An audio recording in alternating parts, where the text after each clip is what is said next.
This courtroom explodes before the case even begins. A self-represented defendant challenging jurisdiction. A judge with zero patience for legal word games, and a clash that turns procedural law into pure chaos. What starts as a simple preliminary exam quickly spirals into contempt threats, constitutional arguments, and one man insisting the court has no authority over him. Stay with this case, because every minute raises the stakes, and the ending comes fast. Mr. Michaud, I've wasted too much time with you. Yes or no? So, sir, don't argue with me. Yes or no? Are we doing a preliminary exam today? Yes or no? I object. I will address. Answer the question. I want to address other issues as well. You're in contempt of court. Put him in jail. For what? For contempt of court. I'm having. You can appeal that too. Sentence is 30 days. I'm sorry. Right here is where the core issue emerges. The defendant is advancing a classic sovereign citizen argument, claiming there's a distinction between his natural person and a supposed legal entity created by the state. Courts across us have repeatedly rejected this theory, and the judge makes it clear immediately. This courtroom does not recognize fictional legal identities. This sets the tone because once the judge rejects the premise, everything that follows collapses. Legally, no matter how passionately it's argued. If I may try to help explain. Try. I'll try. Mr. Michaud is a sovereign citizen. And no, I object. I'm not a sovereign citizen. Okay. All right, sir, don't speak. I maybe am not phrasing that correctly. Don't speak until I ask you to speak. But there is a difference between Frank Michaud, or I think it is Mr. Michaud's assertion that there is a difference between the natural person, Mr. Frank Michaud, and the sort of legal entity. I don't recognize that. And that's what I've prepared Mr. Michaud for that. Sir, you're a defendant in my courtroom. Either I issue a bench warrant because you haven't appeared, or you come up here and sit in the chair and we proceed. All right, so you're threatening me to... Absolutely, I'm threatening you. Either you're here today or you're not. If you're not here today, a bench warrant will issue. If you're here today, I need you in the chair so we can proceed with the proceeding that's scheduled, which is a preliminary exam. And if I may, I have advised Mr. Michaud that the courts receive objections all the time, or rule objections that are preserved on the record. If he has... He can appeal me. I'll let you build whatever record you want to build, Mr. Michaud. Are we on record? Yes. Are you on your oath to the Constitution? Hold on, are you picking him up? That's one of the reasons I want you up here, is there's a microphone here. Oh, I'll speak loud. Are you picking him up? Yes. Go ahead. Are you honoring your oath to the Constitution today? Pardon me? Are you honoring your oath to the Constitution? I didn't swear an oath to the Constitution. You haven't. I took an oath that said I would follow the Constitution. To not uphold the Constitution? Yes, follow the Constitution. So you are upholding an oath to the Constitution? Yes. This moment matters more than it looks. The judge isn't just being aggressive, he's establishing control.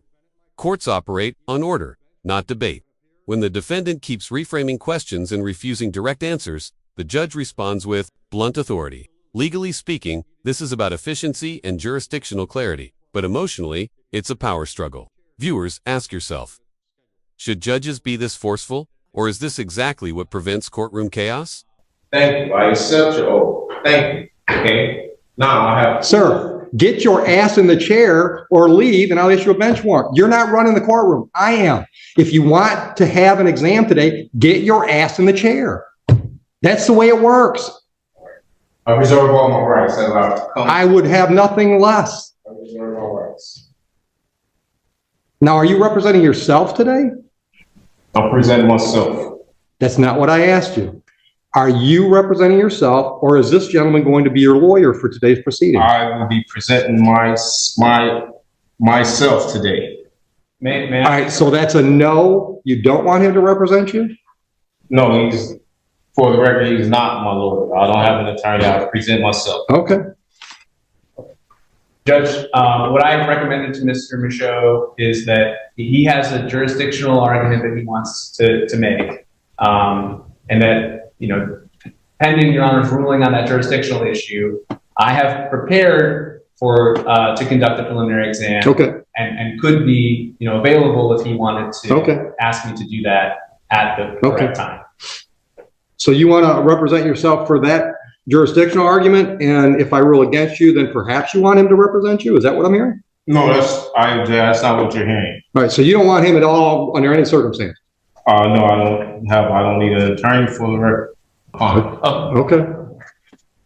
So with that being said, Well, hold on. You can stick around if you want to, but I'm not going to obligate you to stay. I understand, Judge. I'm definitely going to stay. That's fine. All right. so today, You have a jurisdictional argument you want to make?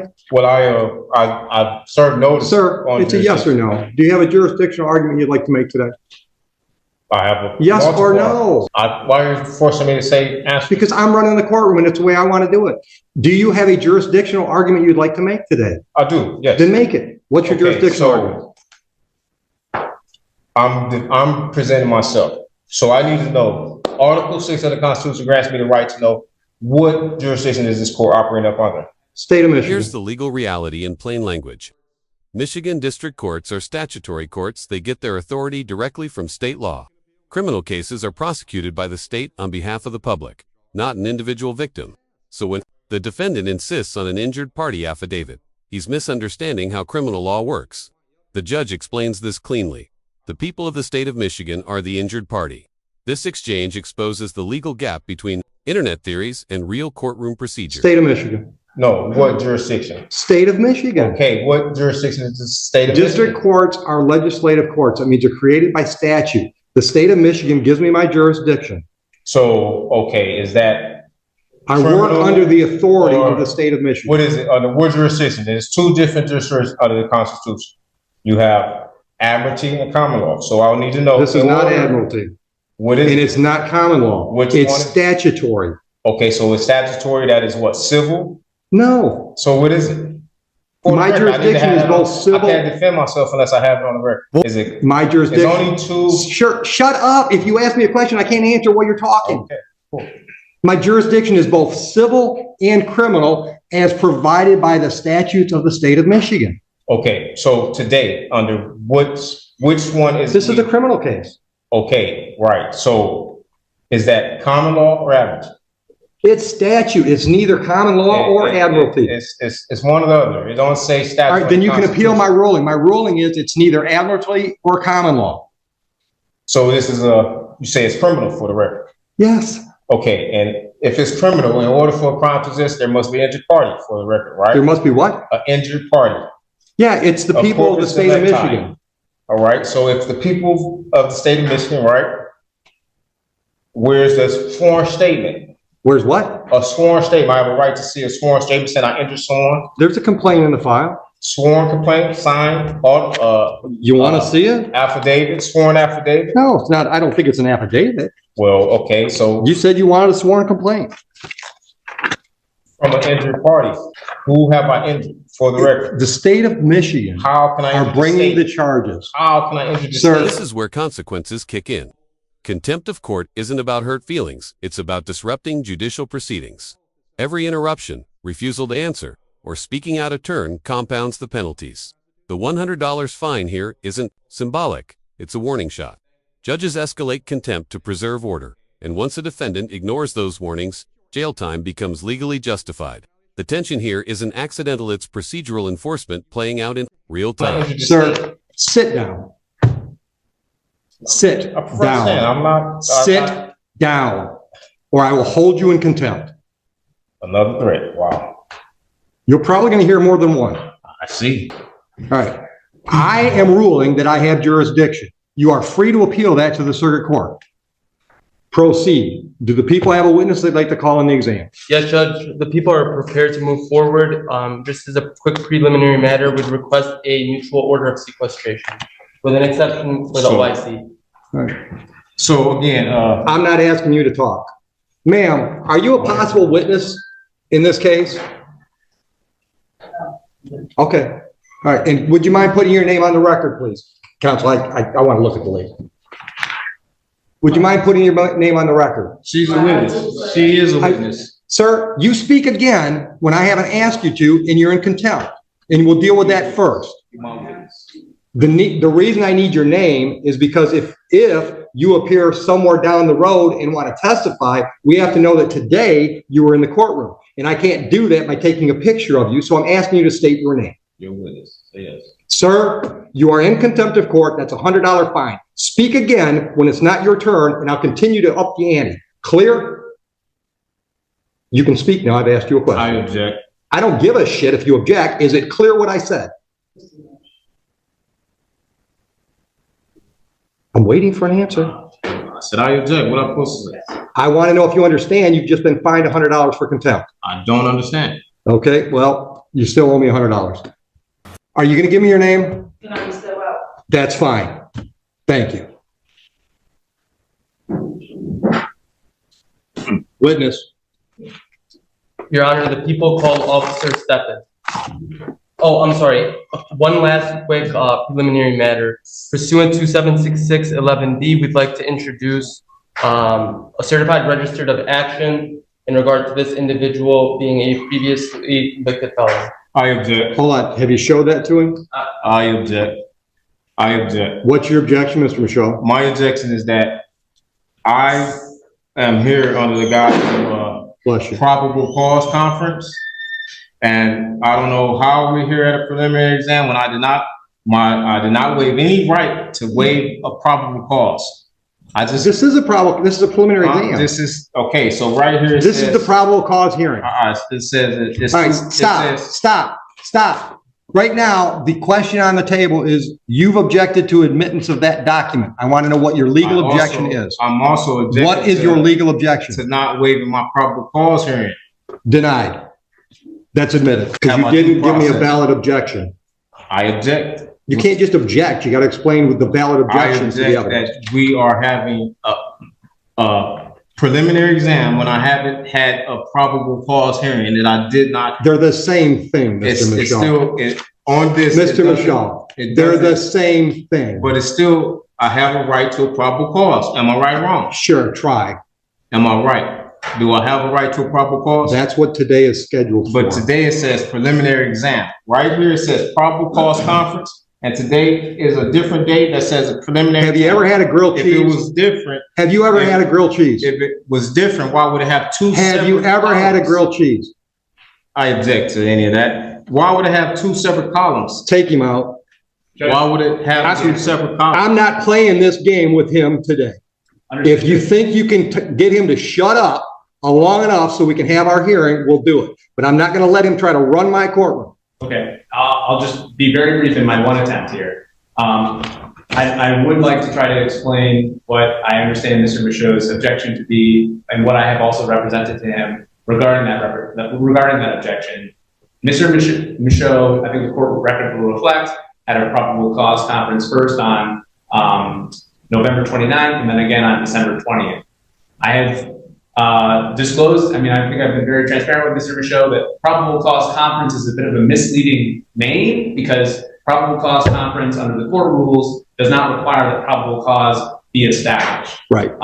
At the second probable cause conference, Mr. Michaud was caring for a sick relative, so he wasn't able to attend that probable cause conference scheduled December 20th. Which didn't hurt him at all. Right. I represented him on that day, and I asked the court to waive his appearance so that he could remain with his family. Which we did. Understood to be his wishes. I may now understand differently that I misrepresented him in some way, but my goal was just to be able to conduct a probable cause conference where we were going to find out if there was any offer, whether what discoveries. You don't have to tell me what they are. I know what they are. I know, but I'm just trying to explain. And I'm trying to explain it to him too, but I'm not going to talk over him. Right. And I'm not going to play that crap today. Right. So if you want me to explain what's scheduled today versus what was scheduled last time, I'm happy to do that. But you got to be quiet while I'm talking. Clear? Oh, dude, I hear you. All right. This explanation is actually one of the most important moments in the entire hearing. The judge clarifies a widespread misunderstanding. A probable cause conference is not the same as a probable cause hearing. The preliminary exam is the hearing where the prosecution must prove probable cause.